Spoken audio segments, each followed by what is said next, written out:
నమస్తే, welcome to BRK. నేను పద్మ. ఈ రోజు మనతో పాటు ఉన్నారు senior orthopaedic surgeon doctor Ram Prasad Kancharla గారు. నమస్తే డాక్టర్ గారు. నమస్తే మేడం. డాక్టర్ గారు, చాలా మందికి ఎముకల్లో చాలా బలం తక్కువగా ఉంటుంది, ఎముకలు చాలా డల్ అయిపోతున్నాయి, చాలా మంది అంటూ ఉంటారు కదా. రీజన్ ఏంటి? మనకి ఎముకలు స్ట్రాంగ్ అవడానికి ఏం చేయాలి? ఇది చాలా వేగ్ క్వశ్చన్ అమ్మా. ఎముకల బలహీనత అనేది ఒక చాలా పెద్ద టాపిక్. ఓకే, క్లుప్తంగా దానికి సమాధానం. ఎముకల బలహీనత అనేది మనం ముఖ్యంగా ఏంటంటే ఒక 3 to 4 సెట్స్ ఆఫ్ ఏజ్ గ్రూప్స్లో పాపులేషన్లో చూస్తాం. ఫస్ట్ది నెలసరి ఆగిపోయిన మహిళల్లో, అంటే పోస్ట్ మెనోపాజల్ ఏజ్ గ్రూప్. అంటే వాళ్ళకి ఏంటంటే ఈస్ట్రోజన్స్ అనే హార్మోన్స్ తగ్గిపోవటం వల్ల ఇమీడియట్గా వాళ్ళ ఎముకలు డల్ అయిపోవటం అనేది జరుగుతుంది. అదొకటి. అంటే 45-50 ఇయర్స్ దాటిన ఫీమేల్స్. ఇంకా రెండోది, వీళ్ళకే ఒక 60-70 ఇయర్స్ అయిన తర్వాత చాలా వీక్ అయిపోతాయి ఏజ్ గ్రూప్లో. 60-70 ఇయర్స్ ఫీమేల్స్.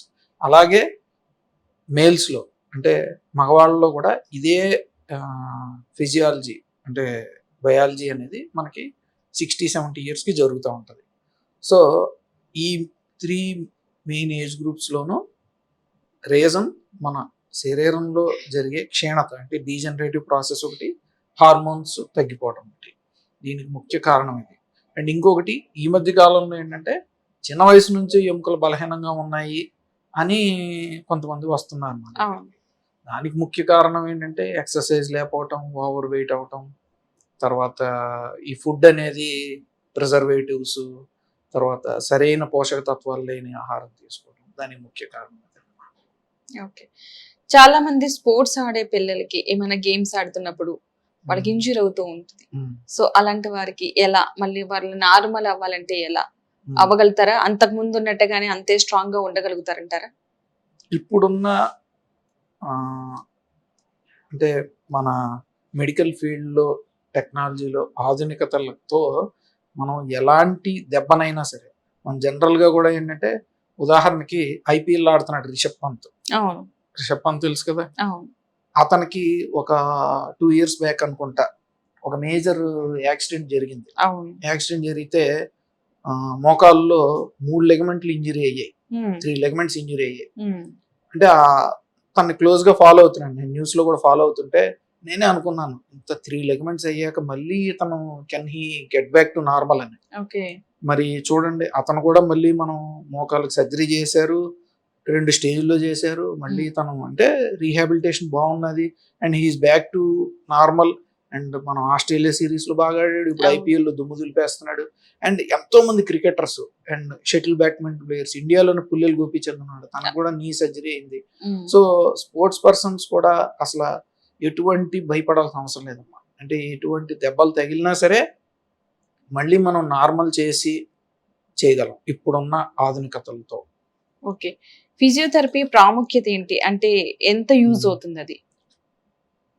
నిన్నే మా ఆర్థోపెడిక్ వాట్సాప్ గ్రూప్లో ఒక ఆయన ఒక చిన్న రైటప్ రాశాడు. ఆర్థోపెడిషియన్స్ అంటే సర్జన్స్ మేము, we are just the face of any ఒక ట్రీట్మెంట్. అంటే ఇప్పుడు మా దగ్గరకు వచ్చారనుకోండి, నా దగ్గర మోకాలు మార్పించుకోవడానికి, ఆపరేషన్ చేయించుకోవడానికి వచ్చారనుకోండి, నేనే కనిపిస్తాను, నేనే చేశాను, నేనే చేస్తాను ఆపరేషన్. కాకపోతే కనిపించేది నేను ఒక్కడనే. కాకపోతే కనిపించకుండా మా వెనకాల ఇంకో 75% టీం ఉంటుందండి. నర్సింగ్ స్టాఫ్, ఫిజియోథెరపిస్ట్, ఓటీ టెక్నీషియన్లు అందరూ. కనిపించేది నేను ఒక్కడనే. మోకాలు మార్చారండి, డాక్టర్ రామ్ ప్రసాద్ గారు మార్చారు, సూపర్ ఉంది అనుకుంటారు. But as a doctor, as a surgeon నేను చేసేది ఓన్లీ 25% పని అండి. Any surgical procedure or any treatment orthopaedics లో ఫిజియోథెరపీకి 75% ప్రాముఖ్యత ఉంటుంది. సో అసలు మనం నెగ్లెక్ట్ చేయని బ్రాంచ్ ఏదైనా ఉంటే అది ఫిజియోథెరపీ అనమాట. ఎక్సర్సైజులు చేయటం అనేది అదనమాట దాని ప్రాముఖ్యత. డయాబెటీస్ ఉన్న వాళ్ళలో వాళ్ళ ఎముకలు ఎంత స్ట్రాంగ్ ఉంటాయి, అంటే వాళ్ళ ఎముకల ప్రాముఖ్యత ఏంటి అసలు? డయాబెటీస్ అనేదండి, అది మన బాడీలో ఒక రకమైన క్షీణతకి గురి చేయడానికి ఒక ముఖ్య కారణం డీజనరేషన్. ఏమవుతుందంటే ముఖ్యంగా డయాబెటీస్లో రక్తనాళాల్లో పరిమాణం అనేది తగ్గిపోద్ది. అంటే ప్రతి అవయవానికి కూడా రక్త ప్రసారం తగ్గిపోద్ది. అది ఎముక అవనివ్వండి, గుండె అవనివ్వండి, కన్ను అవనివ్వండి, కిడ్నీలు అవనివ్వండి, ఏదైనా సరే, మృదు కణజాలం అంటే సాఫ్ట్ టిష్యూస్ అవనివ్వండి, ఏదన్నా సరే ఎముకలకు సంబంధించింది ఏంటంటే ఎముకలు బలహీనపడటం అనేది జరుగుతుంది.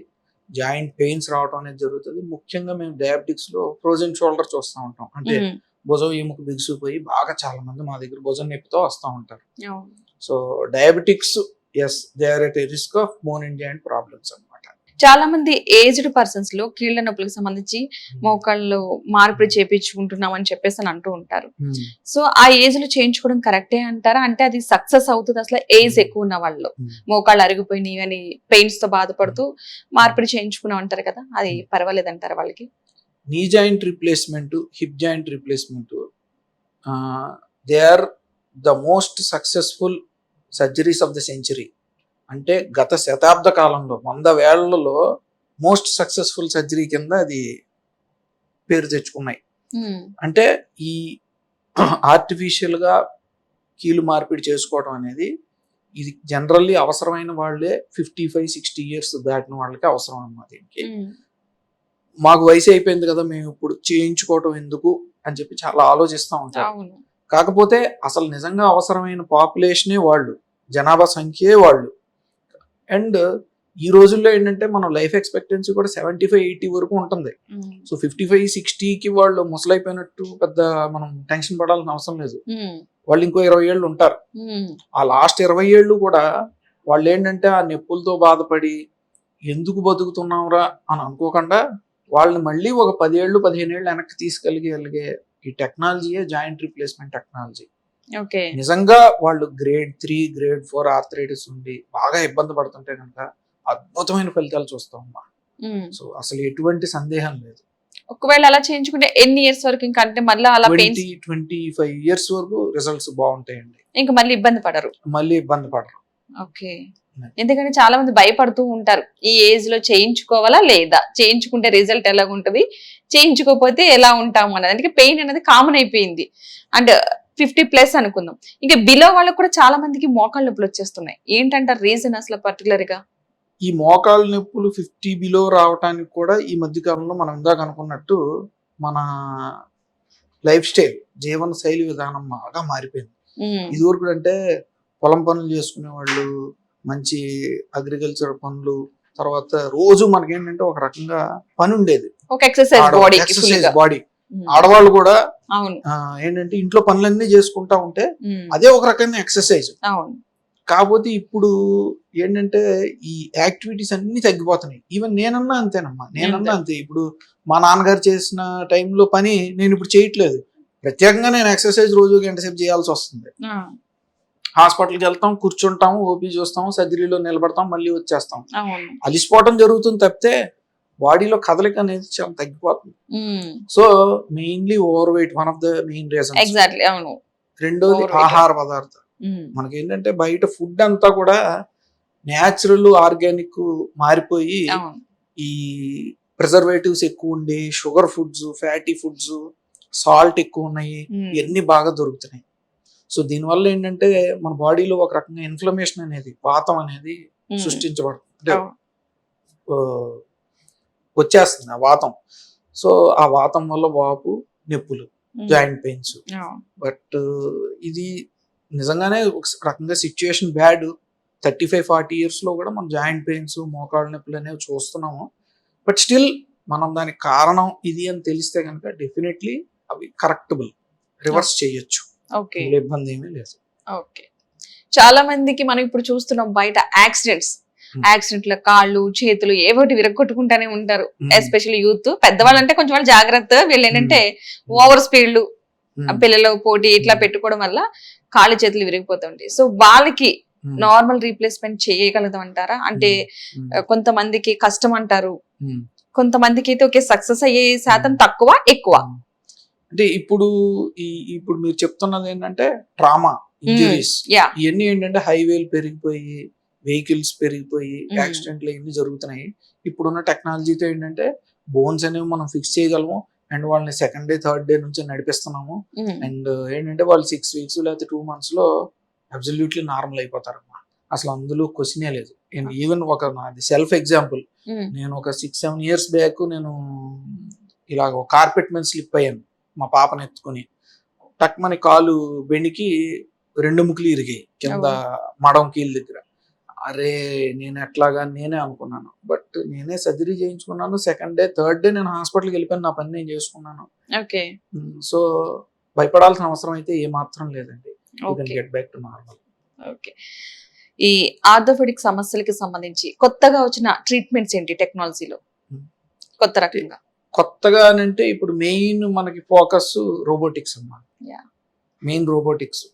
ఈ అంటే ఒక సర్జన్కి లేకపోతే ఫిజిషియన్ అంటే ఒక డాక్టర్కి ఖచ్చితత్వాన్ని పెంచేందుకు, అంటే వాళ్ళు చేసే పనిలో ప్రెసిషన్, యాక్యురసీ పెంచేందుకు ఈ రోబోటిక్ టెక్నాలజీ ద్వారా మోకీళ్ళు మార్పిడి చేయటం అనేది ఇప్పుడు బాగా ఫేమస్ అవుతుంది. అండ్ దానివల్ల రిజల్ట్స్ కూడా బాగుంటున్నాయి.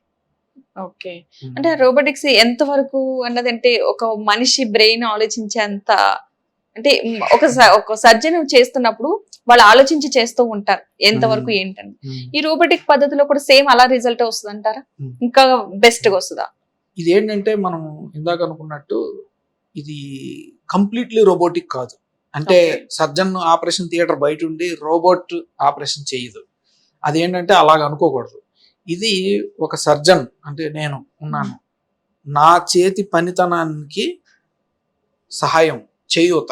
అంటే నేను చేసే పని కరెక్ట్ గా ఉందా లేదా, దాని నుంచి ఆర్మ్స్ ఉంటాయి, అంటే అది కూడా ఒక చెయ్యి అందిస్తుంది మనకి. సో ఆ మెడికల్ కట్స్ అంటే మోకాలు మార్పిడి అనుకోండి, ఆ బోన్ కట్ ప్రిసైజ్ గా మనం 1 mm అంటే 1 mm కట్ చేయడానికి, 2 mm అంటే 2 mm కట్ చేయడానికి అది కరెక్ట్ గా చేస్తూ ఉంటది, మన చేత చేయిస్తూ ఉంటది.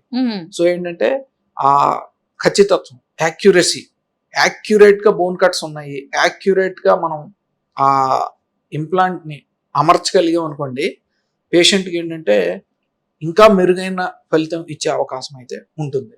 So it is not replacing a doctor. అంటే ప్రస్తుతానికి డాక్టర్ని పక్కకు తోసేసి రాబోట్ చేయటం కాదు.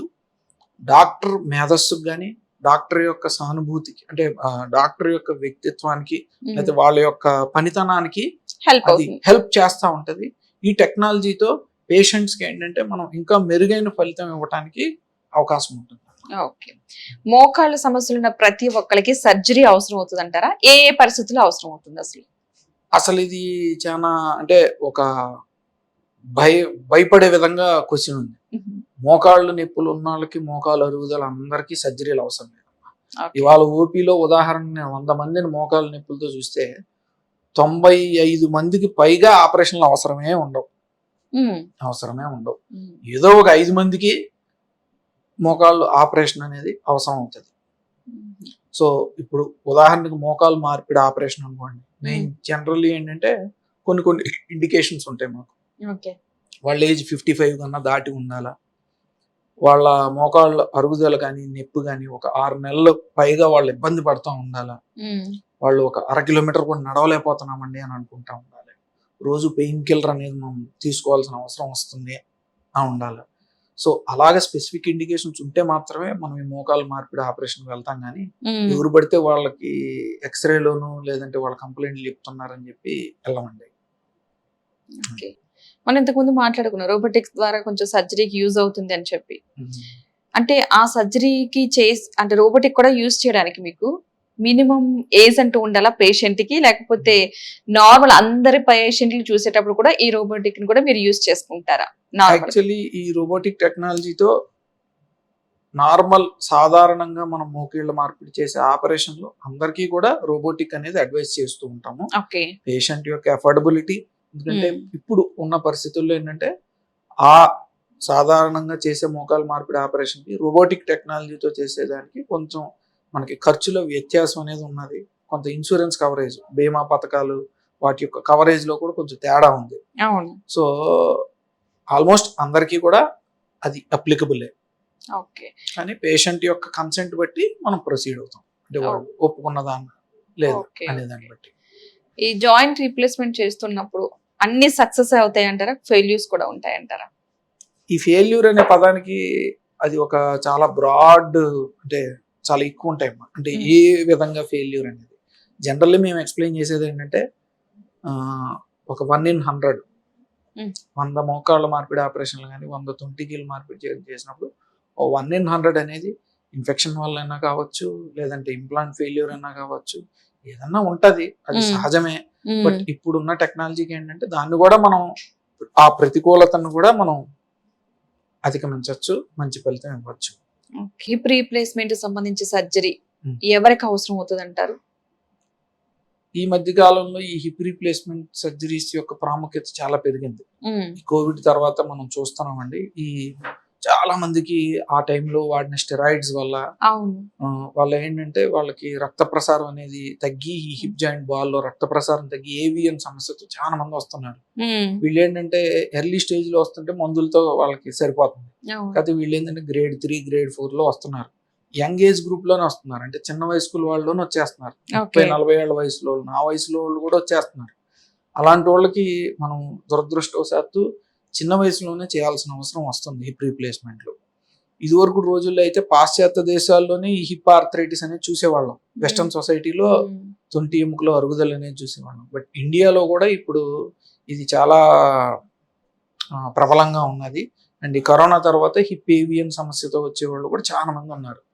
సో ఈ రెండు మెయిన్ రీజన్స్ మనం హిప్ రీప్లేస్మెంట్ ఆపరేషన్ చేయాల్సిన అవసరం వస్తుంది. ఇప్పుడు మీరు ఒక పదం వాడడం నిజంగానే కరోనా తర్వాత మనిషికి పెయిన్స్ ఎక్కువైపోయినాయి. ఈ మోకాల నొప్పులు, లేదంటే పాదాల దగ్గర నొప్పులు. ఎందువల్ల అంటారంటే అప్పుడు ఎఫెక్ట్ ఏమన్నా కంటిన్యూ అవుతుంది అనుకోవచ్చు. అప్పుడు వాడిన డోసెస్ కావచ్చు, వ్యాక్సిన్ కావచ్చు, వాడిన మెడిసిన్ కావచ్చు, వాట్ ఎవర్ మేబీ, బట్ దానికి ఏమన్నా లింక్ అయిందంటారా?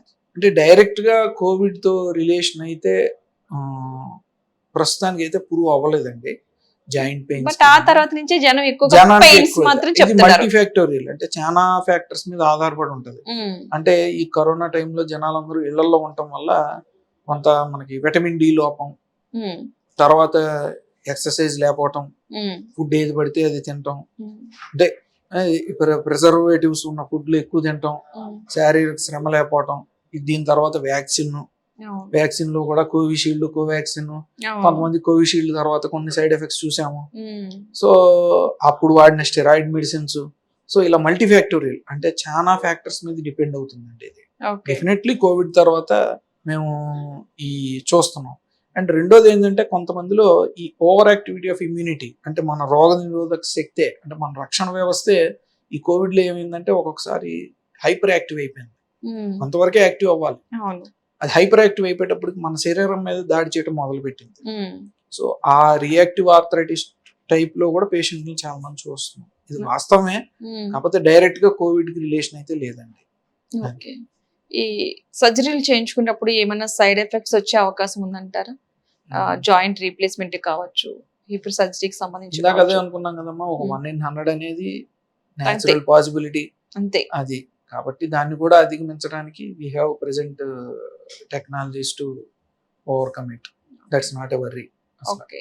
కొంతమంది చెప్తూ ఉంటారు ఎక్కువగా నడుస్తూ ఉన్నా, లేదంటే ఎక్కువ రన్నింగ్, వాకింగ్, జాగింగ్ చేస్తున్న వాళ్ళకి పెయిన్స్ వస్తున్నాయని చెప్పి. కానీ గతంలో చూసుకుంటే అలాగే వర్క్ చేసేవారు, వాళ్ళకి ఎలాంటి పెయిన్స్ ఉండేవి కాదు. కానీ ఇప్పుడు కాస్త దూరం నడిస్తేనే కాళ్ళ నొప్పులు, మోకాళ్ళ నొప్పులు అని, నడవద్దు, రెస్ట్ తీసుకోండి అని చెప్తూ ఉన్నారు కదా, ఇది కరెక్టే అంటారు? అట్లా కొంతమంది సజెస్ట్ చేస్తున్నారు. అది అంటే ఇప్పుడు నడవటం ఆపేయండి, ఇప్పుడు ఇది ఒక చాలా అపోహ ఉందండి. ఎక్కువ నడిస్తే మోకాళ్ళ నొప్పులు వచ్చేస్తాయి, ఆరిగిపోతాయి. అది అసలు కంప్లీట్ మిత్ అండి. అసలు మనిషి మనం జన్మించిన తర్వాత కానీ మనం ఎవల్యూషన్ ఆఫ్ మ్యాన్ చూసుకుంటే నడుస్తూ ఉంటేనే మన మిషన్ కరెక్ట్ గా ఉంటదండి, అసలు అందులో డౌటే లేదు. అండ్ మన శాస్త్రీయ పరిశోధనలు కానివ్వండి, నివేదికలు, లిటరేచర్ ఏది చూసుకున్నా walking is the best exercise. So ఇందులో డౌటే లేదు. మోకాళ్ళ నొప్పులు ఉన్నా, తొంటి నొప్పి ఉన్నా, నడు నొప్పి ఉన్నా, ఏది ఉన్నా సరే మీరు వాకింగ్ చేస్తూ ఉంటే ఎంతో కొంత మీ శరీరంలో బలం పెరుగుతుంది, మోకాళ్ళలో గుజ్జు పెరుగుతుంది న్యాచురల్ గా. ఆ సైక్లికల్ రేంజ్ ఆఫ్ మోషన్ వల్ల మజిల్స్ కూడా బాగుంటాయి, నొప్పులు తగ్గుతాయి.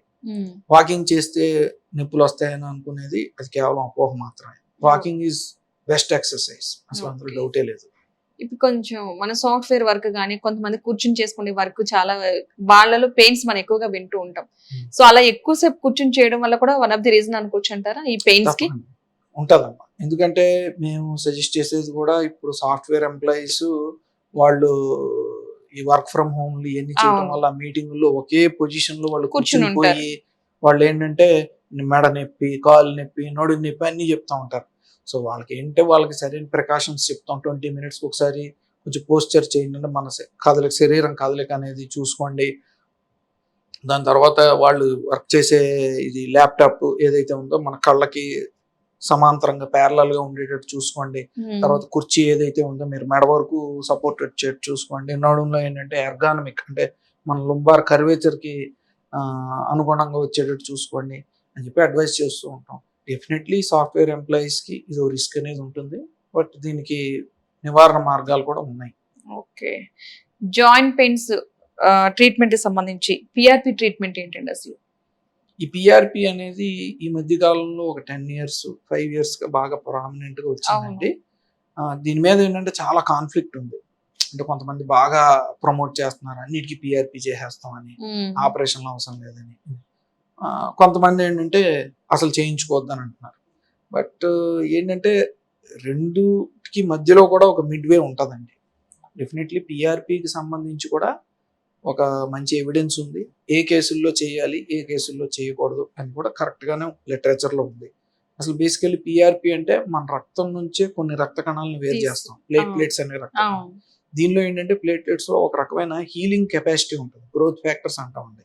సో ఎక్కడన్నా మనం బాడీలో జబ్బు ఉన్న చోట ఎక్కించామనుకోండి, అవి ఆ గ్రోత్ ఫ్యాక్టర్స్ నుంచి వచ్చే హీలింగ్ ప్రోటీన్స్ వల్ల అక్కడ జబ్బు తగ్గే అవకాశం ఉంటుంది, ఇన్ఫ్లమేషన్, వాపు వాతం తగ్గే అవకాశం ఉంటుంది, మళ్ళీ మనకు పునర్జీవం, రీజనరేషన్ అనేది జరుగుతుంది. సో కొన్ని కండిషన్స్ లో, ఇప్పుడు ఉదాహరణకు మోకాలు అరుగుదల ఉందనుకోండి, గ్రేడ్ 1, 2, కొంతమందిలో గ్రేడ్ 3లో పనిచేస్తుందని చెప్తాం. అంతేగాని మీకు ఆపరేషన్ అవసరం, ఈ గ్రేడ్ 3వ దశలో 4వ దశలో ఉంది, ఆపరేషన్ అవసరం లేకుండా మీకు చేసేస్తాం అసలు అందులో అలాగైతే మిమ్మల్ని ఎవరో మోసం చేస్తున్నారని చెప్పి అనుకోవాలి. సో నేనన్నా మా హాస్పిటల్లో we do a lot of PRP injections, మంచి రిజల్ట్స్ ఇస్తున్నాం. అంటే సరైన ఇండికేషన్ అనేది ఎంచుకోవాలి. సో అలాగా షోల్డర్ పెయిన్స్ అవనివ్వండి, ఎల్బో పెయిన్స్ అంటే మోచేయి నొప్పులు అవనివ్వండి, మడ నొప్పులు అవనివ్వండి, మన కండిషన్ బట్టి, పేషెంట్ యొక్క కండిషన్ బట్టి ఇండికేషన్ అనేది కరెక్ట్గా ఉంటే కనుక పిఆర్పి ఇంజెక్షన్స్ కూడా కొంతవరకు మంచి ఫలితం ఇస్తున్నాయి. అంటే ఒకవేళ ఎవరైనా సరే పిఆర్పి ఇంజెక్షన్ తీసుకుంటే ఎన్ని ఇయర్స్ వరకు అవుద్దంటారు? మరి 50+ వాళ్ళు కాకుండా బిలో వాళ్ళకైతే వాళ్ళకంటే పర్మనెన్సీ అని కాదు, ఎందుకంటే బాడీ అనేది ఎప్పుడు కూడా డీజనరేషన్, ఒక రకమైన క్షీణతకి గురవుతానే ఉంటది. సో ఈ పిఆర్పి అయినా, గుజ్జు ఇంజెక్షన్లు అయినా, ఏవన్నా సరే మనకి డెఫినెట్లీ ఒక 45 రోజుల తర్వాత పనిచేయడం మొదలు పెడతాయి. మొదలుపెట్టిన తర్వాత మనకి వీటి యొక్క ట్రీట్మెంట్ ఫలితం అనేది పర్మనెంట్ గా ఉండాలి అని అంటే మనం మన జీవన శైలి విధానం మార్చుకోవాలి, వెయిట్ తగ్గాలి, మంచి డైట్ ఉండాలి. మనం మోకాళ్ళ నొప్పులకు వచ్చాయనుకోండి, ఇండియన్ టాయిలెట్ వాడకూడదు, స్టెప్స్ ఎక్కకూడదు, ఎక్సర్సైజ్ రెగ్యులర్ గా చేసుకోవాలి, కొంచెం ఫిజియోథెరపీ చేసుకోవాలి. ఇలాంటివన్నీ చేసుకుంటా ఉంటే కొంతవరకు డెఫినెట్లీ పిఆర్పి ఇంజెక్షన్ అవనే ఉన్నాయి, ఏ ట్రీట్మెంట్ చేయించుకున్నా దాని యొక్క ఫలితం ఎక్కువ రోజులు ఉండే అవకాశం ఉంటుంది. ఏదో పిఆర్పి చేయించేసుకున్నాం కదా, మన ఇంటికి వెళ్ళి నిద్రపోతే సరిపోద్ది అని అనుకోవటం మాత్రం తప్పు. ఈ మధ్య కాలంలో మనం కొన్ని ప్లేసెస్ లో చూస్తాం, హైట్ పెరగడం కోసం చేయించుకుంటున్నారు సర్జరీస్. అవి నిజంగా వర్కౌట్ అవుతాయి అంటారా? అలా చేయడం కరెక్ట్ అసలు? ఎందుకంటే మన బై బర్త్ వచ్చిన హైట్, అది మధ్యలో నిజంగానే హైట్ వ్యక్తులను పెంచొచ్చా? చాలా మంది కుర్రోళ్ళు చేయించుకుని కాంట్రవర్షియల్ టాపిక్ అమ్మా. డెఫినెట్లీ హైట్ పెంచే అవకాశం అయితే ఉన్నది. లిజరో టెక్నిక్ అంటాం దాన్ని. అంటే ఎముకని ఒక ఇరగొట్టి బబుల్ గమ్ లాగా మళ్ళీ సాగదీయటం. బబుల్ గమ్ సాగుతుంది కదా అలాగా ఎముకను కూడా మనం అలా ఇరగొట్టిన ఎముకని సాఫ్ట్ బోన్ ఫామ్ అవుతుందండి. మళ్ళీ దాన్ని సాగదీస్తే హైట్ పెరుగుతుంది, మళ్ళీ అది కన్సాలిడేట్ అవుతుంది, నిజమైన ఎముక అయిపోతుంది. సో అది ఎతికలా కాదా అనేది కాస్మెటిక్ రీజన్స్ అనేవి ఇప్పుడున్న ప్రపంచంలో ఎతికలే. మరి మనం ప్లాస్టిక్ సర్జరీ చేయించుకుంటున్నారు, సెలబ్రిటీస్ అందరూ చాలా మంది చేయించుకుంటున్నారు. మరి అది ఎతికల్ అయినప్పుడు ఇది కూడా ఎతికల్ అవుతుందనే నా వాదన. దానికి కూడా మంచి సక్సెస్ రిజల్ట్స్ ఉన్నాయి. బట్ ఏంటంటే అనిపిస్తున్నాయి అవి అసలు సక్సెస్ అన్నది. అంటే ఇప్పటి వరకు చేయించుకున్న వాళ్ళు ఫెయిల్ కనిపించింది. ఓకే, హైట్ పెరిగాము, సక్సెస్ అయ్యాము అన్నది మాత్రం బయటకు తక్కువ వచ్చినాయి. ఎక్కువ సక్సెస్ గానీ మాత్రం వచ్చినాయి. అంటే మీ ఆధ్వర్యంలో ఎప్పుడైనా ఎవరికైనా అలా సజెస్ట్ చేశారా? అసలు నేను ఎప్పుడు ఆ బ్రాంచ్ లోకి వెళ్ళలేదమ్మా, అలా అడ్వైస్ చేయలేదు. బట్ కాకపోతే ఒక చిన్న ఫిలసాఫికల్ స్టేట్మెంట్, ఎప్పుడన్నా చెడు వ్యాపించినంత వేగంగా మంచి వ్యాపించదు. సో ఫెయిల్యూర్ అయిన కేసులే మనకి ఏంటంటే కనిపిస్తా ఉంటాయి, మంచి జరిగినవి అన్ని కూడా ఎక్కడో ఉంటాయి. బయటకు ఇలాంటివన్నీ కామన్ గా ఉంటాయి. బట్ ఈ హైట్ లెంథనింగ్, అదే హైట్ పెరగటం అనేది ప్రస్తుతం అయితే ట్రీట్మెంట్ ఉన్నది, చాలా మందిలో జరుగుతున్నది. ఓకే డాక్టర్ గారు, చాలా మందికి గుజ్జు అరిగిపోతుందని అని చెప్పేసి అంటుంటారు మోకాల్లో. Hmm. అది ఫామ్ చేసుకోవడానికి ఫుడ్ లో ఏమైనా చేంజెస్ చేస్తే మంచిదే అంటారా? ఎలాంటి ఫుడ్ ప్రిఫర్ చేస్తారు? మంచి క్వశ్చన్ అమ్మా. ఇది జనరల్ గా మేము చెప్పేది ఏంటంటే, గుజ్జు పదార్థం అనేది న్యాచురల్ గా ఉత్పత్తి చెందడానికి వెజిటబుల్స్ లో కొన్ని ఉన్నాయమ్మా. ఓకే. బ్రోకోలీ అంటాము, క్యాబేజీ, బ్రోకోలీ, అవి తీసుకోమని చెప్తాం. అదే ఫ్రూట్స్ వస్తే కనుక విటమిన్ సి రిచ్ ఉన్నాయి తీసుకోండి అంటాం. అంటే జాంకాయ, కమలా పండు, స్ట్రాబెర్రీస్, నిమ్మ, నారింజ, ఉసిరికాయ అట్లాంటివి. తర్వాత మనం సిరియల్స్కి వచ్చాం అనుకోండి, వైట్ రైస్ మ్యాక్సిమం అవాయిడ్ చేయమని చెప్తాను. బ్రౌన్ రైస్ తీసుకోండి, ఓట్స్, రాగి సంకటి, జొన్న అట్లాంటివి తీసుకోమని అడ్వైస్ చేస్తూ ఉంటాం. దీనివల్ల ఏంటంటే మన బాడీలో కాల్షియం, విటమిన్ డి వచ్చింది. దాంతోపాటు మనకి గుజ్జు న్యాచురల్ గా ఉత్పత్తి చెందేందుకు కూడా ఉపయోగపడుతుంది.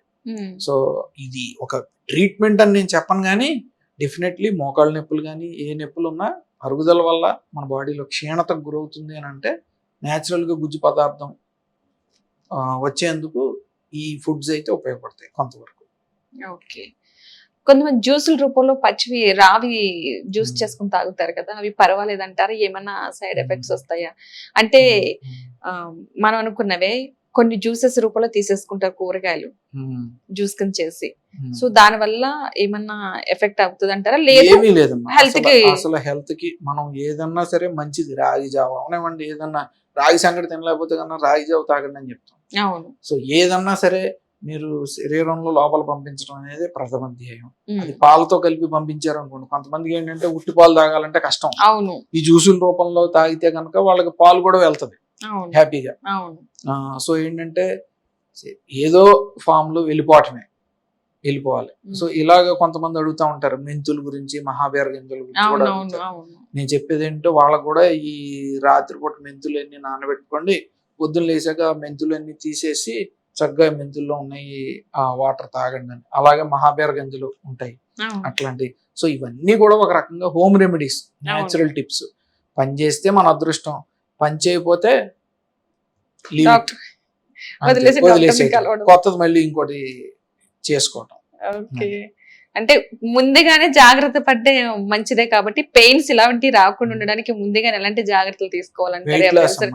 మన బరువు పరిమితిలో ఉంటే అసలు సగం జబ్బులన్నీ తగ్గిపోతాయి. నేను పేషెంట్లు కూడా ఒక సింపుల్ ఫార్ములా చెప్తాను. మీ హైట్ ఎంత ఉందని లెక్కేసుకోండి. ఉదాహరణకి అదే నా హైట్ ఉంది అనుకోండి, నేను 172 సెంటీమీటర్స్. 172 సెంటీమీటర్స్ అంటే ఒక 100 సెంటీమీటర్లు మైనస్ చేయండి. 172 minus 100, so 172. So 72 is ideal weight నాది. అది నేను 80 పైన ఉన్నాను, సో నేను ఓవర్ వెయిట్ ఉన్నాను. సో ఏంటంటే అలాగ ప్రతి ఒక్కళ్ళు కూడా వాళ్ళ యొక్క హైట్ బట్టి ఉండాల్సిన వెయిట్ క్యాలిక్యులేట్ చేసుకోవటం. వెయిట్ కంట్రోల్ చేసుకుంటే అసలు సగం బాడీలో జబ్బులన్నీ తగ్గిపోతాయి. అండ్ ఇంకోటి నేను ఎక్సర్సైజ్ కూడా ఇది మనకి అమెరికన్ హార్ట్ అసోసియేషన్ అలా ఉన్నామండి, లేకపోతే ఇండియన్ మెడికల్ అసోసియేషన్ వాళ్ళు వాళ్ళ ఆర్టికల్స్ లో కూడా రాసిన నివేదికల్లో కూడా చెప్పింది ఏంటంటే డైలీ ఒక 30 minutes ఆఫ్ ఎక్సర్సైజ్ మినిమం చేయాలి 5 days a week. So 30 into 5 150 minutes of exercise అనేది చేస్తే దాదాపు హార్ట్ డిసీజ్ కానీ, బ్రెయిన్ స్ట్రోక్ కానీ, బీపీ కానీ, షుగర్ కానీ అన్నిటికీ రిస్క్ తగ్గే అవకాశం అనేది ఉన్నది అని చెప్పి ఇది నిరూపించబడింది. సో డైట్, ఎక్సర్సైజు, మన వెయిట్ పరిమితిలో ఉంచుకోవడం, ఏ ధర్మ సూత్రాలు మంచి ఆరోగ్యానికి. ఎక్సర్సైజ్ అన్నారు కదా, ఏది బెస్ట్ అంటారంటే వాళ్ళ కన్వీనియన్స్ బట్టి, కంఫర్ట్ ని బట్టి అంటారా, లేకపోతే వాకింగ్ కానీ, రన్నింగ్ కానీ ఇట్లాంటిది ఏదైనా సజెషన్ చేస్తారా? అసలు నా అక్రాస్ ఆల్ ఏజ్ గ్రూప్స్, చిన్న వయసు నుంచి పెద్ద వయసు వరకు మనం తీసుకుంటే walking is the best exercise. ఇది అసలు డౌటే లేదు. వాకింగ్ ఎర్లీ మార్నింగ్ చేయలేకపోతే సాయంత్రం అన్నా. సో వాకింగ్ మించిన ఎక్సర్సైజ్ అంటే ఏముండదు. లేదంటే సైక్లింగ్, జాగింగ్, స్విమ్మింగ్ అవకాశం ఉంటే స్విమ్మింగ్ చేసుకోమని చెప్తాను. ఏదో రూపంలో ఇందాక మనం క్యాలిక్యులేషన్, బాడీ రోజు 30 minutes అన్న కష్టపడితే 5 times a day, 5 times a week, 150 minutes exercise అనేది వీక్లీ మన బాడీ హెల్తీగా ఉండటానికి అది ధర్మసూత్రం. ఇంకా మీరు చాలా మంది పేషెంట్స్ ని చూసుంటారు.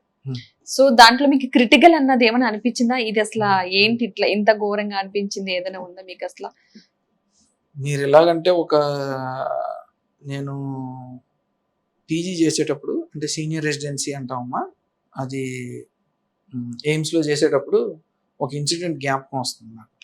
అదేంటంటే ఒక రోడ్ ట్రాఫిక్ యాక్సిడెంట్. నైజీరియా నుంచి ఒక ఇద్దరు కుర్రాళ్ళు వస్తా ఉన్నారు, కారు మారుతి 800 వెళ్ళి ఆ వెహికల్ సువ్వలు ఉన్నాయి, ఇనప సువ్వలు, ఆ ఇనప సువ్వలు ఉన్న లారీని కొట్టేశారు వెనక నుంచి. ఆ ఇన్సిడెంట్ అనేది ఇప్పటికీ నాకు మైండ్ లో ఒక ఇంప్రింట్ అయిపోయింది. అసలు ఆ సువ్వ అనేది ఇలాగ ఇతను ఛాతీ కుడి పక్క నుంచి వెళ్ళిపోయి వెనక సీట్ లోంచి వెళ్ళిపోయి బయటికి రాలే, వెనక్కి వెళ్ళిపోయి వెనకాల అతను కూర్చున్న తొళ్ళలోంచి వచ్చేసి మళ్ళీ వెళ్ళి కారు బయటకు వచ్చేసింది. అండ్ ఇద్దరు బతికే ఉన్నారు అండ్ వాళ్ళని మాకు ఎయిమ్స్ ట్రామా సెంటర్ లో తీసుకొచ్చారు. నేను రెసిడెంట్ ఆన్ డ్యూటీ. అసలు వాళ్ళు ఫస్ట్ కారు నుంచి బయటికి తీయటం అనేది ఎలాగో నాకు అర్థం కాలే, అంతే కదా. సువ్వ అటు ఉంది, ఆ సువ్వ అదే సువ్వ వెనక పక్క వరకు ఉంది, వీళ్ళిద్దరు శరీరాలు కూడా సువ్వలు ఇరుక్కుపోయాయి. అప్పుడు ఏం చేసామంటే కారు కోసేసాం, మారుతి 800. అది కారు ఏంటంటే ఇనప ఐరన్ కటింగ్ మెషిన్స్ తో కారు కోసేసి వాళ్ళని డైరెక్ట్ గా ఐరన్ రాడ్ తో ఇద్దరు పేషెంట్లని, ఒక పేషెంట్ ని అయితే అక్కడే ఐరన్ రాడ్ కి అక్కడే అనస్థీషియా ఇచ్చి నేను కారులోనే అతను బయటికి తీశాను. ఇంకొక అతన్ని డైరెక్ట్ గా ఎయిర్ లిఫ్ట్ చేసినట్టు ఆ ఐరన్ రాడ్ తో డైరెక్ట్ గా తీసుకెళ్లి ఆపరేషన్ థియేటర్ లో పడుకోబెట్టి వి సేవ్డ్ హిజ్ లైఫ్. మళ్ళీ ఐరన్ రాడ్ తీసాం. సో ఈ ఇన్సిడెంట్ యాక్చువల్లీ చాలా ఢిల్లీలో అప్పుడు మేము ఉన్నప్పుడు అంటే ఆ టీమ్ ఆఫ్ డాక్టర్స్ కూడా బాగా పనిచేశారని చెప్పి మంచి హల్చల్ క్రియేట్ చేసింది. సో ఇది మెమరబుల్ యాక్సిడెంట్ అంటే అది అసలు మామూలుగా చాలా ఘోరంగా అనిపించింది. ఒక చువ్వా ఇద్దరు మనుషుల్ని ఒకళ్ళ తర్వాత ఒకళ్ళని అది చేయటం అనేది బట్ ఏంటంటే ఆ టైంలోనే మనం అసలు నిజంగా డాక్టర్స్ డెసిషన్ క్యాపబిలిటీ అంటే ఇలాంటి ఎక్కడ పుస్తకాల్లో రాయరు కదా, ఇలాగ వస్తే ఇలా చేయాలి అని చెప్పి. ఇది అక్కడ ఉన్న మన టీమ్ ఆఫ్ డాక్టర్స్ యొక్క సమస్య స్ఫూర్తి అండ్ అంటే ప్యానిక్ అవ్వకుండా, సిచ్యువేషన్ ప్యానిక్ అవ్వకుండా, భయపడిపోతే పేషెంట్లు భయపడిపోయినట్టు మనం భయపడిపోతే ఎట్లా, అండ్ సరైన డెసిషన్ తీసుకోవటం, అట్లాంటివి they give professional satisfaction also. నిజంగా ఎక్స్పీరియన్స్ మీద అవన్నీ కూడా చూస్తుండగా వస్తూ ఉంటాయి. అసలు ఏవి చెప్పి ఇలాంటి కేసులు తీసుకుని ప్రతి నెల డీల్ చేస్తా ఉంటేనే మా ప్రొఫెషన్ లో కూడా మాకు ఒక ఛాలెంజింగ్ గా ఉంటుంది. నేను ఇప్పటికీ కూడా గర్వంగా చెప్తాను, మా పేషెంట్లు ఎవరన్నా అడిగినా సార్ ఈ ప్రొఫెషన్ లోకి వచ్చాక మీరు బాధపడ్డారంటే అస్సలు బాధపడేలేదు. డాక్టర్ ప్రొఫెషన్ అంత హైలీ సాటిస్ఫైడ్ ప్రొఫెషన్ అసలు ఎక్కడ లేనే లేదు అని చెప్పి నేను అందరికీ కూడా చెప్తా ఉంటాను. అంటే షుగర్ ఉన్న వాళ్ళకి భుజం నొప్పి కానీ ఎందుకు వస్తూ ఉంటుంది అంటారు? ఏంటంటే షుగర్ ఉన్న వాళ్ళకి ఏమవుతుంది అంటేనండి, ఈ షుగర్ అనేది బ్లడ్ లో లెవెల్స్ ఎక్కువైపోయి మన బయట ఉన్న మృదు కణజాలం అంటే సాఫ్ట్ టిష్యూస్ లోకి వెళ్ళిపోతా ఉంటది షుగర్ అనేది. అందువల్ల ఏమిటంటే ఆ కణజాలం అంతా కూడా మృదువుగా ఉండాల్సిన కణజాలం, ఇప్పుడు ఈ షర్ట్ ఉందనుకోండి ఇట్లా మృదువుగా ఉంది, సాఫ్ట్ గా ఉంది, అట్లా కానీ అప్పడంలో అయిపోతుంది. అది మెయిన్లీ మనకు షోల్డర్ జాయింట్ లో చూస్తూ ఉంటాం. ఆ భుజం జాయింట్ లో కీలు పైన ఉన్న పొర మృదువుగా సాఫ్ట్ గా మెత్తగా ఉండాల్సింది గట్టిపడిపోతుంది. అప్పుడు దాని ఫ్రోజన్ షోల్డర్ అయిపోతుంది. అంటే షోల్డర్ యొక్క మూవ్మెంట్స్ అనేవి రెస్ట్రిక్ట్ అయిపోతాయి. ప్రమాదకరమేం కాదమ్మా, చక్కగా దీనికి ఇంజక్షన్లు, ఫిజియోథెరపీ మందులు ఉన్నాయి, దానివల్ల తగ్గిపోతుంది. మనకి పెయిన్స్ డే టైం కంటే నైట్ టైం ఎందుకు ఎక్కువ వస్తాయంటారా? భుజం నొప్పి కావచ్చు, మోకాళ్ళ నొప్పులు కావచ్చు, అప్పుడు స్టార్ట్ అవుతాయి పడుకునేటప్పుడు. డే అంతా ఏమీ తెలియదు, నార్మల్ గా అయిపోతుంది. నైట్ అయ్యేసరికి అన్ని పెయిన్స్ వస్తాయి. చాలా మంది పాపం పెయిన్ కిల్లర్స్ వేసుకుని పడుకోవాల్సిన పరిస్థితి వచ్చేస్తా ఉంటది. ఎందుకంటే పర్టికులర్ గా అసలు ఇది నైట్ టైం పెరగడానికి కారణం ఏంటంటే ఒక 3-4 రీజన్స్ ఉంటాయండి. సైంటిఫిక్ గా కూడా ఇది ప్రూవెన్. మనకి ఏంటంటే పొద్దు నుంచి రాత్రి వరకు మనం పని చేస్తాం. ఫస్ట్ థింగ్ రాత్రి వచ్చేటప్పటికి మన జాయింట్స్ కానీ మన బాడీ కానీ ఫెటీగ్ అలసటకు గురవుతుంది. అలసటకు గురవుతే ఫస్ట్ థింగ్ పెయిన్స్ స్టార్ట్ అవుతాయి. రెండోది కొంత హార్మోనల్ లెవెల్స్ అనేవి, అంటే మన శరీరంలో కొన్ని కెమికల్స్ బాడీలో డే టైంలో ఒకలాగా ఉంటాయి, నైట్ టైం ఒకలాగా ఉంటాయి. దీన్ని సర్కేడియన్ రిథమ్ అంటాం. దీని వల్ల కూడా ఆ కెమికల్స్ యొక్క కాన్సన్ట్రేషన్ తేడా ఉండటం వల్ల కూడా మనకి పెయిన్ సిగ్నల్స్ అనేవి ఎక్కువ ప్రొడ్యూస్ అవుతాయి. రెండోది మనం పడుకోగానే ఏమవుతుందంటే బాడీలో మజిల్స్ అనేవి రిలాక్స్ అయిపోతాయి.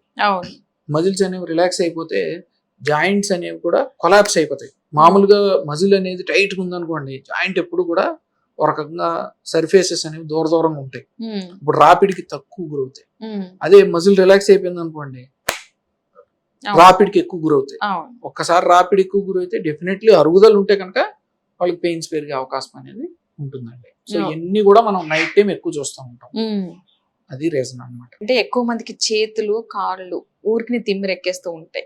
ఎస్పెషల్లీ బైక్ డ్రైవ్ చేసే వాళ్ళకి కానీ కార్ డ్రైవ్ చేసే వాళ్ళకి చేతులు బాగా తిమ్మిరెక్కేస్తుంటాయి. అంటే వయసుతో సంబంధం లేకుండా చేతులు కాళ్ళు తిమ్మిర్లు ఎక్కేస్తూ ఉంటాయి. ఒక హాఫ్ అన్ అవర్ కూర్చుని ఉంటే కాళ్ళు తిమ్మిరు, డ్రైవింగ్ చేసే వాళ్ళకి చేతులు తిమ్మిరు. ఎందువల్ల అంటారు? రీజన్ అంటే వాళ్ళ ఏంటంటే mainly vitamin deficiencies, vitamin B12 deficiency అవ్వచ్చు, విటమిన్ D డెఫిషియన్సీ అవ్వచ్చు. దాని తర్వాత ఒకటే పొజిషన్ లో మనం మన శరీరాన్ని పెట్టేస్తే కనుక ఆ చిన్న చిన్న టనల్స్ లోంచి వెళ్తాయి మన నరాలు అనేవి. ఇక్కడ ఒక ఉదాహరణకి, ఇప్పుడు ఒక సాఫ్ట్వేర్ ఇంజనీర్ ఉన్నాడు అనుకో, ఇలా గంటల తరబడి ఒకటే పొజిషన్ లో టైప్ చేస్తా ఉన్నారనుకోండి, ఇక్కడ మీడియన్ నర్వ్ అని ఉంటది. ఆ మీడియన్ నర్వ్ అనేది ఒకటే పొజిషన్ లో ఉండిపోతే ఇక్కడ మణికట్టు దగ్గర బిగుసుపోవడం అనేది జరుగుతుంది దాని చుట్టూ ఉన్న టిష్యూలో. దానివల్ల ఏంటంటే ఈ చేతుల్లో తిమ్మిర్లు వస్తాయి. సో అది మెయిన్ రీజన్. దీన్ని కార్పల్ టనల్ సిండ్రోమ్ అంటాం. సో ఏంటంటే దీనికి కూడా నివారణ మార్గాలు ఉన్నాయి. సో మెయిన్ రీజన్ పోషక తత్వాల లోపం ఒకటే పొజిషన్ లో మన శరీరాన్ని స్టక్ చేసేయటం.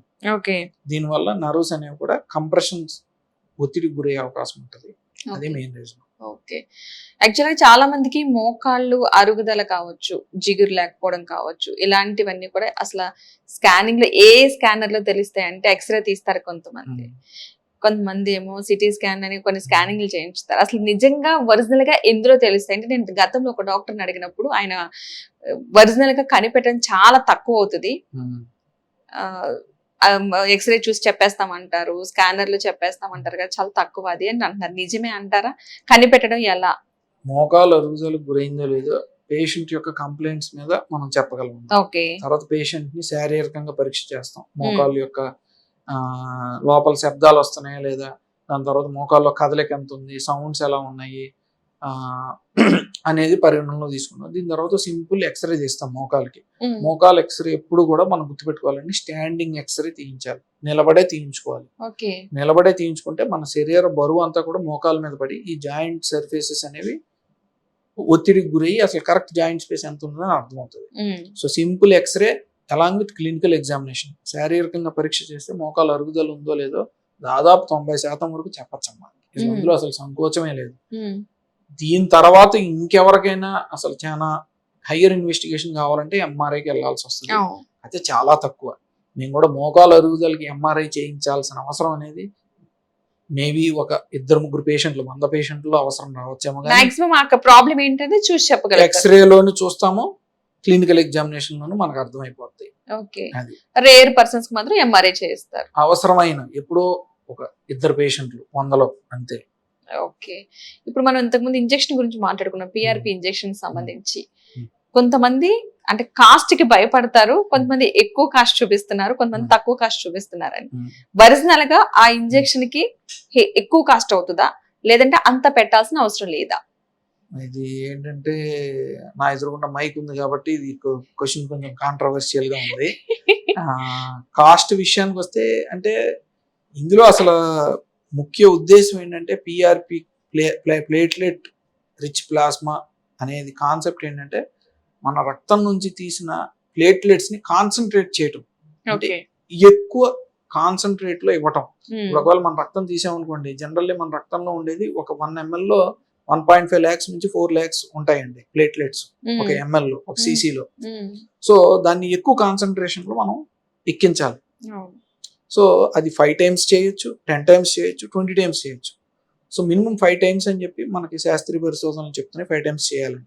సో మనం ఏ కిట్ వాడినా పర్వాలేదమ్మా, ఏ కిట్ వాడినా ఆ ప్లేట్లెట్స్ యొక్క కాన్సన్ట్రేషన్ పెంచాలి అనేదే ముఖ్య ఉద్దేశం.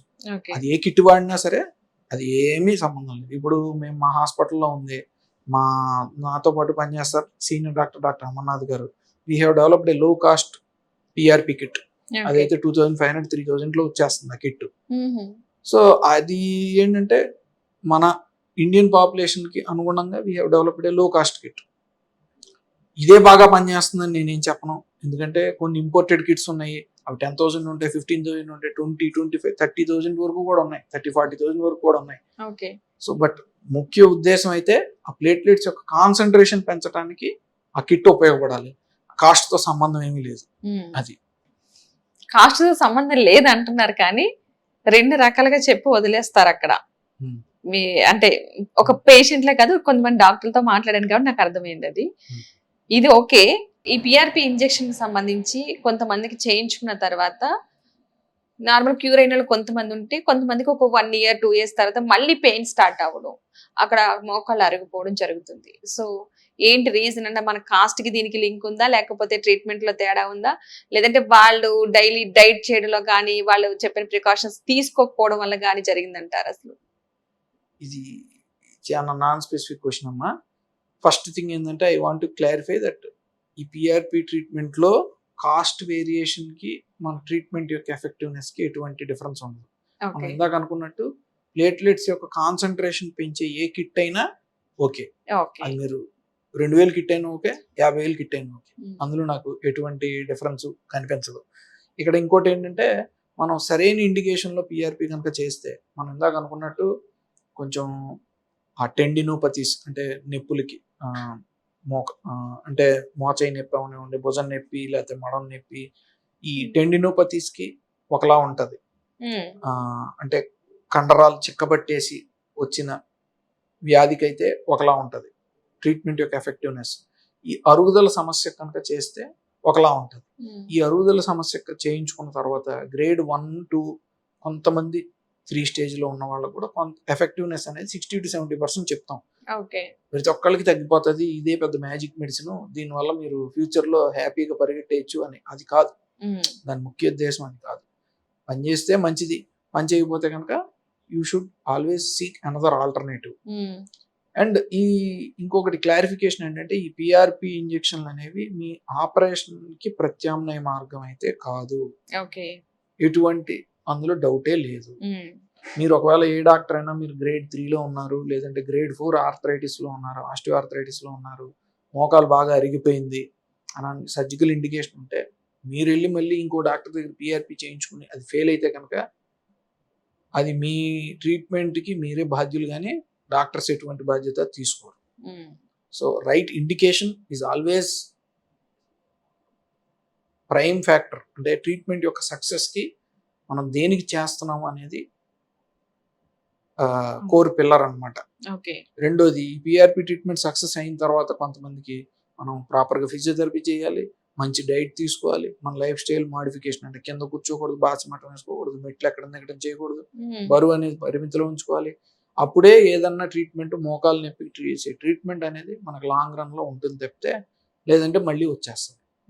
బాడీ క్షీణతకు గురవుతుంది. డీజనరేషన్, కార్టిలేజ్ బాడీ అనేది సహజ సిద్ధమైన ప్రాసెస్. చాలా మందికి పడిపోయిన తర్వాత అక్కడ కమిలిపోతా ఉంటది. అంటే కొంతమందికి బ్లడ్ రావడం అనేది నార్మల్, కాకపోతే మరి కొంతమందికి కమిలిపోయి ఒక బ్లాక్ కలర్ లా ఫామ్ అయిపోతూ ఉంటుంది పడినప్పుడు. అది మోచేతి కావచ్చు, మోకాళ్ళకి అట్లా పడిపోయినప్పుడు. దానికి భయపడకుండా ఏదైనా ట్రీట్మెంట్ ఇంట్లో చేసుకోవడానికి అప్పటికప్పుడుగా భయపడాల్సిన అవసరం లేకుండా ఏదైనా ఉందంటారా? ఫస్ట్ థింగ్ ఏంటంటే, ఎప్పుడు కూడా పానిక్ అవ్వకుండా మనం ఫస్ట్ కాల్ ఫర్ హెల్ప్. ఎప్పుడన్నా మీరు కింద పడిపోయినప్పుడు ఏంటంటే ఫస్ట్ రెస్ట్ తీసుకోవాలి. ఆ జాయింట్ అవనివ్వండి, బోన్ అవనివ్వండి కదలకుండా అక్కడ కూర్చోవటం, ఎవరో ఒకళ్ళు హెల్ప్ పిలవాలి. దాని తర్వాత అక్కడ బ్లడ్ క్లాట్ అవడం స్టార్ట్ అవుతుంది. ఆ బ్లడ్ క్లాట్ ఆపాలంటే ఫస్ట్ ఐస్ పెట్టాలి, రెస్ట్, తర్వాత ఐస్, తర్వాత కంప్రెషన్. కంప్రెషన్ అంటే అక్కడ ఏదన్నా ఒక అట్ట మొక్క కానీ చెక్క మొక్క కానీ ఏదన్నా ఉంటే కదలిక అనేది తగ్గించి ఒక చిన్న రోలర్ బ్యాండేజ్, దుప్పటైనా అవ్వచ్చు, లేదంటే రోలర్ బ్యాండేజ్ అవ్వచ్చు, క్రేప్ బ్యాండేజ్ అవ్వచ్చు, ఏనా కంప్రెషన్ అవ్వాలి. తర్వాత ఎలివేషన్ అంటే కాలు ఎత్తులో పెట్టుకోవాలి, చెయ్యి అయినా సరే ఎత్తు, కాలు అయితే ఎత్తు. సో రైస్ థెరపీ అంటాం, RISE. ఇది ఫస్ట్ పానిక్ అవ్వకుండా ఫాలో అవ్వాలన్న ఎమర్జెన్సీగా ఈ 4 ట్రీట్మెంట్ ప్రోటోకాల్ అనమాట. సో ఐస్ పెట్టడం అనేది అందులో చాలా ఇంపార్టెంట్. దానివల్ల కాస్త రిలాక్స్ ఉంటుంది. అండ్ మీరు డాక్టర్ని సంప్రదించాలి. రెస్ట్, ఐస్, కంప్రెషన్, ఎలివేషన్ ఇవన్నీ చేసి డాక్టర్ని సంప్రదిస్తే ఎక్స్రే తీస్తారు. అక్కడ దాన్ని బట్టి అనుగుణంగా ట్రీట్మెంట్ అది జరుగుతుంది. ఫ్రాక్చర్ ఉందా లేదా అనే దాన్ని బట్టి ఉంటుంది ట్రీట్మెంట్. సరే, ఇప్పుడు మీ పర్సనల్ లైఫ్కి వెళ్దాం. మీ ఫస్ట్ ఎడ్యుకేషన్ దగ్గర నుంచి స్టార్ట్ చేద్దాం. ఎక్కడ స్టార్ట్ అయింది అసలు? అటువైపు డాక్టర్ వృత్తి వైపుకి ఎందుకు వెళ్ళాల్సి వచ్చింది? అంటే ప్రత్యేకంగా నాకేమి చిన్నప్పటి నుంచి అంత గోల్స్ అలా మెలో డ్రామాటిక్ గా నేనేమి చెప్పనండి. నేను చిన్నప్పటి నుంచి మంచి స్టూడెంట్నే, చదువుకునేవాడిని, ఫస్ట్ ఆర్ సెకండ్ ర్యాంకుల్లో వచ్చేవాడిని. సో +2లో బైపీసీ అనేది తీసుకున్నాను. మా ఫ్రెండ్స్ అందరూ ఎంపీసీ తీసుకుంటున్నారు, రొటీన్గా ఉంటుంది, బైపీసీ తీసుకున్నాము, డాక్టర్ అవుదాం అంతే, అంతవరకే. నాకు ఫ్యామిలీ మెంబర్స్ ఎవరైనా ఉన్నారా? ఎవరు డాక్టర్స్ మీరే లేరు. ఫస్ట్? నేను నా జనరేషన్లో నేనే ఫస్ట్. ఓ, సో అంత ఫోకస్ అయితే ఏం లేదండి. బైపీసీ తీసుకున్నాను. ఏమో మా తల్లిదండ్రులు ఇచ్చిన బుర్ర అవనివ్వండి, ఏదన్నా అవనివ్వండి, ఎగ్జామ్ పాస్ అయ్యాం, మంచి కాలేజీలో సీట్ వచ్చింది, ఎంసెట్లో ర్యాంక్ వచ్చింది, గుంటూరు మెడికల్ కాలేజీలో జాయిన్ అయ్యాను. సో అక్కడ ఐస్ ఓపెన్ అయ్యాయి. ఓకే. అప్పటి వరకు కూడా ఏంటంటే లైఫ్ వెళ్ళిపోతుంది, Okay. చదువుకుంటున్నాం, వెళ్ళిపోతున్నాం, అంతకుమించి ఆలోచన ఏం లేదు. ఓకే. బట్ అక్కడికి వెళ్ళాక కొంచెం మనం అంటే లైఫ్లో ఏం చేయిస్తే బాగుంటుంది, మనం ఈ ప్రొఫెషన్లోకి వచ్చాం కాబట్టి what can we do for the society okay. అనేది నిజంగా ఐస్ ఓపెన్ అయ్యాయి. అండ్ అక్కడ నుంచి ఢిల్లీ వెళ్ళాను, ఎయిమ్స్లో చదువుకున్నాను. అక్కడ ఇంకా వైడ్ ఓపెన్ అయ్యాయి. ఓకే. డెఫినెట్లీ ఒక ఇన్స్టిట్యూట్కి వెళ్ళి చదువుకుంటే అసలు మన ప్రపంచాన్ని చూడొచ్చు, ఓకే. ఎలాగా వాళ్ళు ఎలాగ ఆలోచిస్తున్నారు, మనం సొసైటీకి ఏ విధంగా ఉపయోగపడగలం అనేది. డెఫినెట్లీ అవన్నీ ఆస్ట్రేలియా, అమెరికా అన్నీ తిరిగి వచ్చేసిన తర్వాత, గుంటూరులో సెటిల్ అయిన తర్వాత ఇవన్నీ కూడా మనం మన లోకల్ సొసైటీకి, జనాలకి ఎలాగ చేయగలం అని I feel very happy to take this profession. ఈ ప్రొఫెషన్లో ఉన్నంత ప్రొఫెషనల్ సాటిస్ఫాక్షన్ మరే ప్రొఫెషన్స్లో ఉంటుంది అని కూడా నేను అనుకోను. సో భగవంతుడు మనకి ఇది కల్పించాడు, ఈ ఒక రకమైన బోట్ నావ వేసాడు, ఇచ్చాడు మనకి, give back to him again. అదే భగవద్గీతలో కూడా మనకి చెప్పింది అనుకుంటాను. ఎందుకంటే ఇంట్లో ఫ్యామిలీలో ఎవరైనా ఉంటే వాళ్ళని అంటే వాళ్ళ ఫోర్స్ అవ్వచ్చు, లేదంటే వాళ్ళకు ఉంది కాబట్టి మనకు కూడా బ్రెయిన్ లో అది రావచ్చు, లేదు ఏదైనా ఒక ఇన్సిడెంట్ జరిగి ఉండొచ్చు, కానీ అవి ఏమీ లేకుండా నార్మల్ గా చదివిన ఒక పర్సన్ ఒక డాక్టర్ అయ్యి అసలు దాంట్లో కొత్తగా ఇంకేం ఉన్నాయి కొత్తగా అనేది సెర్చింగ్ లో ఉన్నారంటే చాలా గొప్ప విషయం అని అనుకోవాలి అసలు. అంటే అంత పొగడత అవసరం లేదమ్మా. మనకి ఏంటంటే it came out of first thing ఏంటంటే డెస్పరేషన్.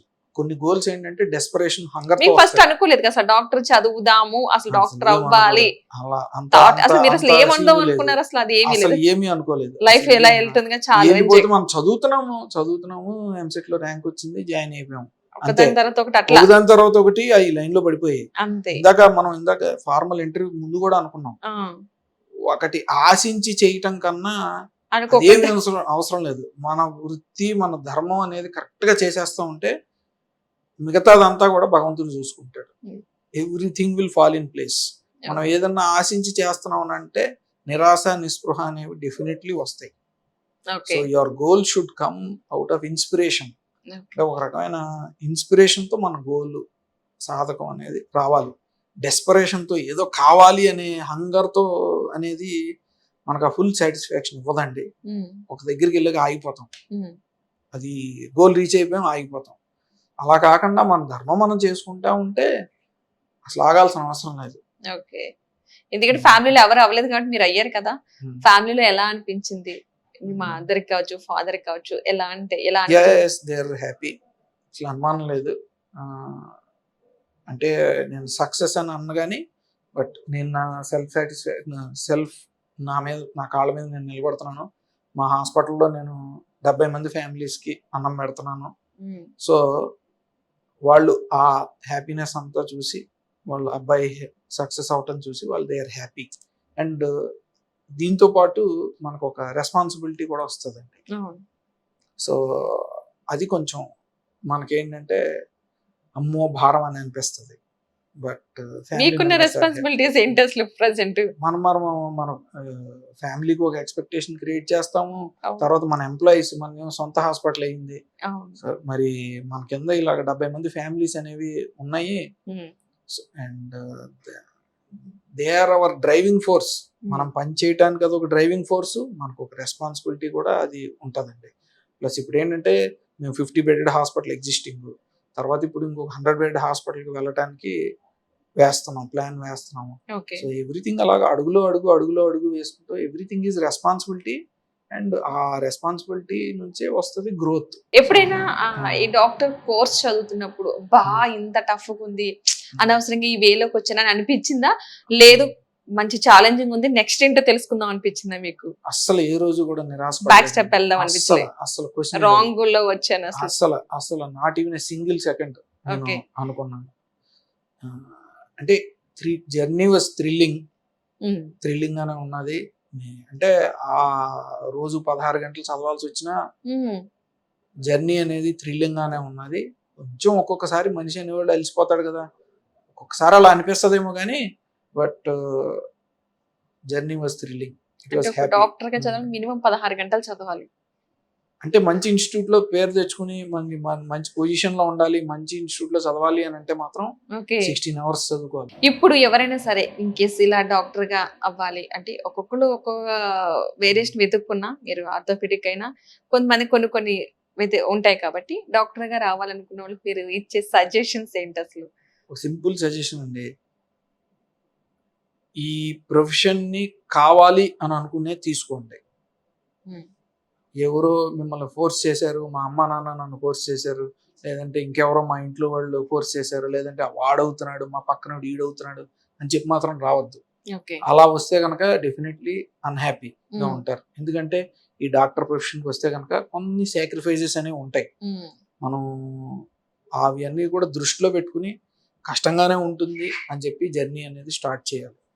డెఫినెట్లీ కష్టం ఉంటుంది, ఆ కష్టం నుంచే మనకి ఇష్టం వస్తుంది, ఇష్టం నుంచి ఆ సాటిస్ఫాక్షన్ అనేది ఉంటుంది. ఫ్రూట్స్ అయితే ఉంటాయి బట్ జర్నీ అనేది కొంచెం ఎగుడు దిగుడు ముళ్ళు అన్నీ ఉంటాయి. బట్ ఎండ్ ఆఫ్ జర్నీ మీకు హ్యాపీగానే ఉంటుంది, సాటిస్ఫైయింగ్ గానే ఉంటుంది. కాకపోతే ఒకళ్ళ బలవంతం మీద మాత్రం రావద్దు. ఇది ఒక సొసైటీకి సర్వీస్ చేస్తున్నాము, ఫ్రీగా ఏం చేయట్లేదు, అవసరం లేదు, ఫ్రీగా చేయాల్సిన అవసరం కూడా లేదు. Even for the money you take, if you do your job correctly, మన ప్రొఫెషన్ అనేది కరెక్ట్గా చేస్తే అదే సర్వీస్ అండి. అది ఎటువంటి కల్మషం లేకుండా మనం సొసైటీకి మీరు తీసుకున్న ఫీజుకి న్యాయం చేస్తే అదే సర్వీస్ చాలు. And service to humanity is service to God, ఇందులో అసలు డౌటే లేదు. అండ్ అది నిరూపించడానికి మా ప్రొఫెషన్ ఒక ఎగ్జాంపుల్ అని చెప్పుకోవడానికి ఐ ఫీల్ వెరీ ప్రౌడ్. ప్రతి ఒక్కళ్ళు కూడా డాక్టర్ దేవుళ్ళతో పోలిస్తారు కదా, మీకు ఎలా అనిపిస్తుంది? ఎందుకంటే ఒక పెయిన్ వచ్చిన వ్యక్తి వచ్చిన వెంటనే మీ దగ్గరికి రాగానే ఒక టాబ్లెట్ ఇస్తారు, ఇంజెక్షన్ చేస్తారు, వాట్ ఎవర్, బట్ చేసిన తర్వాత రిలాక్స్ అయిన తర్వాత అమ్మా దేవుళ్ళ రక్షించాడు. ప్రతి డాక్టర్లను ఒక దేవుని చూస్తారు ప్రతి పర్సన్ కూడా, బట్ ఫ్యామిలీకి వచ్చేసరికి టైం కేటాయించలేరు. రెండిట్ని ఎలా బ్యాలెన్స్ చేస్తున్నారు అసలు అందులో క్వశ్చనే లేదు. ఇందులో ఏంటంటే డాక్టర్స్ కూడా ఈవెన్ మనం వర్క్ అవర్స్ అనేవి ఎక్స్టెండెడ్గా ఉన్నా ఎలా ఉన్నా సరే ఫ్యామిలీ లైఫ్ లేకపోతే బ్యాలెన్స్ అనేది తప్పుతుంది. అండ్ మా హెల్త్ బ్యాడ్ అవుతుంది. అండ్ రెండోది మనం పెళ్లి చేసుకున్నందుకు మన పిల్లల్ని కన్నందుకు వాళ్ళ లైఫ్ కూడా డబ్బులు ఒకటి ఇచ్చేస్తే సరిపోదు కదండి, మనం వాళ్ళతో ఉండాలనే వాళ్ళు కోరుకుంటారు. తర్వాత మనం యాజ్ ఎ డాక్టర్ మీరు ఇక్కడ ఎంత న్యాయం చేసినా యాజ్ ఎ హస్బెండ్ ఆల్సో మీరు న్యాయం చేయాలి, యాజ్ ఎ ఫాదర్ న్యాయం చేయాలి. లేకపోతే మన కంప్లీట్ చక్రం అనేది ఒక హాఫ్ నిండుతుంది, మిగతా చక్రాన్ని మీరు సాటిస్ఫై చేయకపోతే కరెక్ట్ కాదు. సో కొంత వర్క్ లైఫ్ బ్యాలెన్స్ అనేది కష్టంగా ఉన్నా సరే దాన్ని మనం దృష్టిలో పెట్టుకుని ముందరికి వెళ్ళటం అనేది కరెక్ట్ అని నేను చెప్తాను ఎవరికి వెళ్ళినా. సో నా పర్సనల్గా అయితే ఐ టేక్ 7 days ఒక 5.5 days నేను కష్టపడతాను, 1.5 day ఆఫ్ తీసుకుంటా. I completely devout that time to my family. And రోజులో పొద్దున్న 9 నుంచి రాత్రి 7:30-8 వరకు హాస్పిటల్లో కష్టపడినా 7:30-8 ఇంటికి వెళ్ళిపోతాను. And I make sure that next వచ్చే 3-4 hours అన్నా సరే మా పిల్లలతో టైం స్పెండ్ చేస్తా. మార్నింగ్ వాళ్ళని రెడీ చేయడానికి కానీ వాళ్ళతో టైం స్పెండ్ చేయడానికి కానీ ఇంట్లోనే ఉంటాను. సో వర్క్ లైఫ్ బ్యాలెన్స్ అనేది కొంత డిస్టర్బింగ్గా ఉంటుంది, బట్ అది మెయింటైన్ చేస్తేనే మన హెల్త్ బాగుంటుంది, వాళ్ళ లైఫ్ బాగుంటుంది, మన సొసైటీకి కూడా మనం ఉపయోగపడే అవకాశం అనేది ఉంటుంది మెరుగ్గా. మీ ఫ్యామిలీ అంటే మీ పిల్లల నుంచి ఎవరైనా మరొక డాక్టర్ వచ్చే అవకాశాలు ఉన్నాయంటారా? అంటే వాళ్ళకి ఇంట్రెస్ట్ ఏం చూపిస్తున్నారా? అసలు అది వాళ్ళ పర్సనల్ ఒపీనియన్ అండి, వాళ్ళ ఫ్యూచర్ లో ఏదైనా అసలు అది మనం ఇన్ఫ్లుయెన్స్ చేసే ఇది లేనే లేదు నాకు. ఎందుకంటే ఫాదర్ చూసాక కొంచెం ఎవరికైనా సరే అది వాళ్ళ ఇష్టం. ఓకే మా డాడీ ఇట్లా ఉన్నారు కాబట్టి నేను కూడా అవ్వచ్చు అన్న ఒపీనియన్ పడిపోతుంది చాలా మందికి. అది వాళ్ళ ఇష్టం. బట్ మీకు ఆ ఇంట్లో ఎవరు లేకపోయినా రావడం అనేది అనిపించింది కొంచెం. మా పిల్లలిద్దరు కూడా, ఎందుకంటే మా వైఫ్ సర్జికల్ ఆంకాలజిస్ట్ డాక్టరే, నేను ఆర్థోపెడిషన్, సో డాక్టర్ చూస్తున్నారు. మేబీ వాళ్ళు అయితే మంచిది, వాళ్ళు అవ్వకపోయి వేరే ప్రొఫెషన్ తీసుకున్నా సరే general principal remains the same. ఈ పన్ను చేసుకుంటా వెళ్ళిపోవటం, సొసైటీకి హెల్ప్ చేయటం ఎంతో కొంత, ఏ ప్రొఫెషన్ అయినా కానివ్వండి. డాక్టర్స్ అయితే మేము ఆ ప్రొఫెషన్ లో కొంచెం హెల్ప్ చేస్తాం వాళ్ళకి, లేదు అని అంటే కనుక మనం చేయగలిగినంత హెల్పే చేస్తాం. ఈ ప్రొఫెషన్ లోకి వస్తే మంచిది అని అనుకుంటాం, రాకపోతే ఇంకా మంచిది, ఇంకా ఎగిరే అవకాశం అనేది ఉంటుంది అని చెప్పి నేను భావిస్తానండి. ఓకే, మీరు ఒక యూట్యూబ్ ఛానల్ కూడా స్టార్ట్ చేశారు. అసలు ఏంటి ప్రేక్షకులకు ఏం చెప్పాలనుకుంటున్నారు? అసలు ఒక డాక్టర్ గా మీకు అసలు టైమే చాలా తక్కువ ఉంటది కదా, సో ఈ ఛానల్ కూడా స్టార్ట్ చేశారు. చాలా చాలా వ్యూస్, అంటే మా ప్రతి ఒక్క పర్సన్ కి వచ్చే డౌట్స్ అన్ని మీరే క్లారిఫై ఇచ్చేస్తున్నారు అందులో. సో ఎలా అనిపిస్తుంది యూట్యూబ్ ఛానల్ స్టార్ట్ చేసిన దగ్గర నుంచి? అసలు ప్రేక్షకులకి యూట్యూబ్ ఛానల్ అనేది ఐ ఫీల్ ఒక రకంగా ఏంటంటే మాకు డాక్టర్స్ కి వరం లాగే చెప్పాలండి. ఎందుకంటే టెక్స్ట్ బుక్ లో రాసే మెటీరియల్ అంతా వేరు, అది డైరెక్ట్ గా పేషెంట్ టెక్స్ట్ బుక్ చదివినా సరే అది క్లారిఫై అవ్వండి. డైరెక్ట్ గా వాళ్ళు అడిగే క్వశ్చన్ కి అక్కడ సమాధానం అనేది దొరకదు. బట్ యాజ్ ఎ డాక్టర్ ఏంటంటే మేము ఆ పుస్తకం చదివిన తర్వాత ఒక లేమ్యాన్ కి ఎలా చెప్పాలి అనేది మాకు అర్థమవుతుంది. మేము ఒక మాధ్యమం, బట్ మేము చెప్పాలన్నా సరే నాకు అనిపించింది మా ప్రాక్టీస్ లో, నేను రోజు 70 మంది పేషెంట్లు చూస్తాను, రోజు 12 గంటలు పని చేస్తాం. సర్జరీలో ఒక 4-5 గంటలు ఉన్నా మిగతా ఒక 5-6 గంటలు ఓపీ చూస్తాం. 70 మందిని చూడాలంటే ఒక పేషెంట్కి నేను 5 నిమిషాలు కాదు కదా, 3 నుంచి 4 నిమిషాలు ఇస్తాను. వాళ్ళు అడిగేదానికి మనం ఏం సమాధానం చెప్తామండి, వాళ్ళని సాటిస్ఫై చేయలేకపోతాం. సో ఐ ఫీల్ ఈ యూట్యూబ్ ఛానల్ వల్ల ఏంటంటే వాళ్ళు అడిగే క్వశ్చన్లు అన్ని కూడా నేను రాసుకుంటానండి. ఓపీలో కూడా I make it A point, నాకు పక్కన ఒక డైరీ ఉంటది, ప్రతి క్వశ్చన్ కూడా రాసుకుంటాను. ప్లస్ యూట్యూబ్ లో ఎవరన్నా కమెంట్ చేసినా సరే ప్రతి కమెంట్ కూడా నేను చదువుతాను. మేబీ యూట్యూబ్ లో ఆన్సర్ చేయలేకపోయినా సరే ఆ కమెంట్ అనేది చదువుతాను. ఏదో రోజు యూట్యూబ్ లో వాళ్ళకి కన్వే చేయాలి అంటే వాళ్ళ అడిగిన ప్రశ్నకి సమాధానం చెప్పాలి అనే ఉద్దేశం అయితే నాకు ఉంది. సో ఏంటంటే ఈ యూట్యూబ్ ద్వారా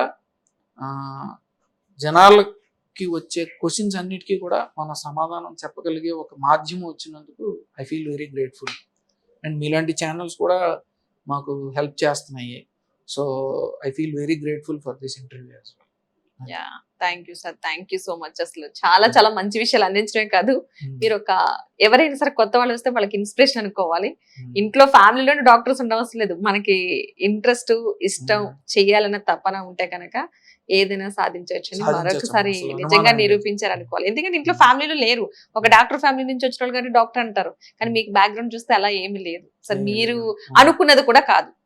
సో అలా కాకుండా ఈ రోజు ఈ స్థాయికి వచ్చారంటే చాలా చాలా గ్రేట్ అనుకోవాలి. Thank you sir, thank you so much. Thank you.